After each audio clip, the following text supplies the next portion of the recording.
In the word is life, in the word is death. Ancient Hawaiians meant that literally. Their language carries so many terms of insult that the Pukui Elbert Dictionary catalogues them as their own category. Composed words held mana, spiritual power that could build or destroy. The story going around says Hawaii had professional insult poets who ended lives with verse alone. The truth is more complicated, more honest, and somehow stranger. First question, did ancient Hawaii actually have a caste of insult poets, practitioners of something called Oli Ho'opi'opio, who could destroy your reputation in verse? No surviving source confirms this. The word Ho'opi'opio does appear in Hawaiian dictionaries, but it doesn't mean insult poetry. The Parker Dictionary from 1922 defines it as a curious art, a trick, the practice of legerdemain, sleight of hand. Older dictionaries, going back to Andrews in 1865, connect it to sorcery and witchcraft.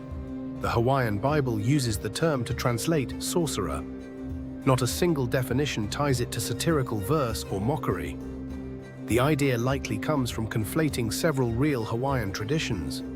And those traditions, once you look at them directly, are far more remarkable than a fictional poet caste. If there was no insult poet profession, why does the idea feel so believable? Because Hawaiian culture genuinely treated composed language as something close to a weapon. That proverb, "Ika olelo ke ola, ika olelo kamak," wasn't folk wisdom. It was spiritual doctrine.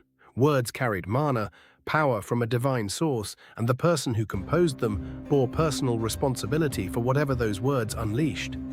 A second Hawaiian saying makes this explicit, "O oeka lua ahi o kao mele."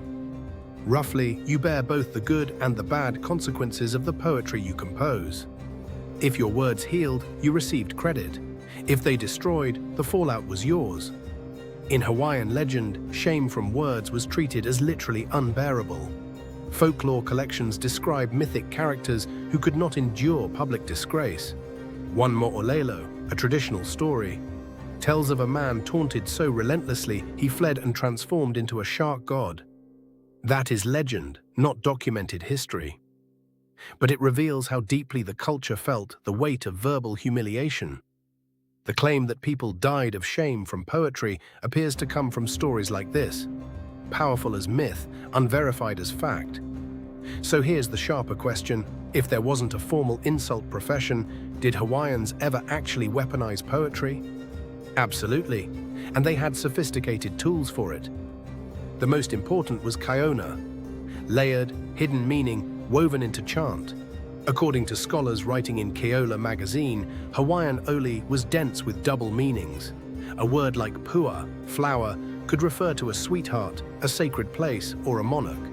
That same technique could encode devastating insults only certain listeners would catch, while the surface meaning stayed innocent. Hawaii did have professional poets. They were called haku mele, respected composers who created chants on commission. According to the Ka'iwakilumoku Hawaiian Cultural Center, a mele was treated like a prized possession, comparable to a feather lei, belonging to the person it honored. The haku mele would step forward, present his composition, then step back into anonymity. These poets were hired for love chants, genealogies, laments, and praise.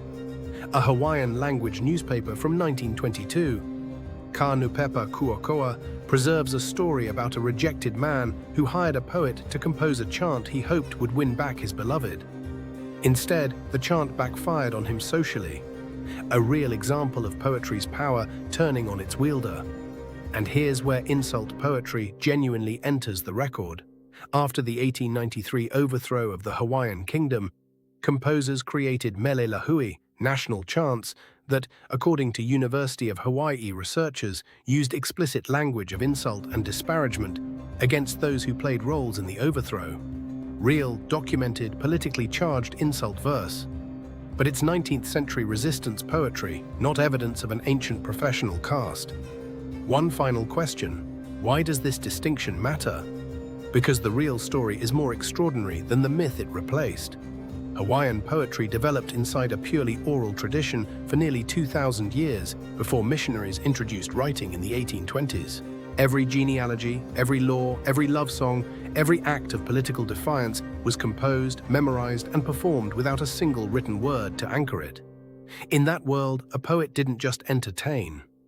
A poet held the power to preserve your lineage or let it vanish, to honor your name across generations or bury it in a verse that would be memorized and repeated long after you were gone. You didn't need a specialized insult cast for words to be dangerous. In a civilization where language itself carried the force of life and death, every skilled poet already was.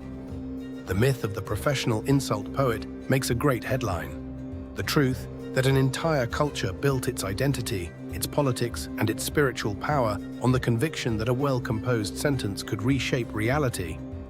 That's the story worth remembering. If you know something about Polynesian oral tradition, or any culture that treated poetry as a genuine force in the world, put it in the comments. I want to hear the strangest thing you found. And if this is the kind of history that grabs you, subscribing means you won't miss the next one.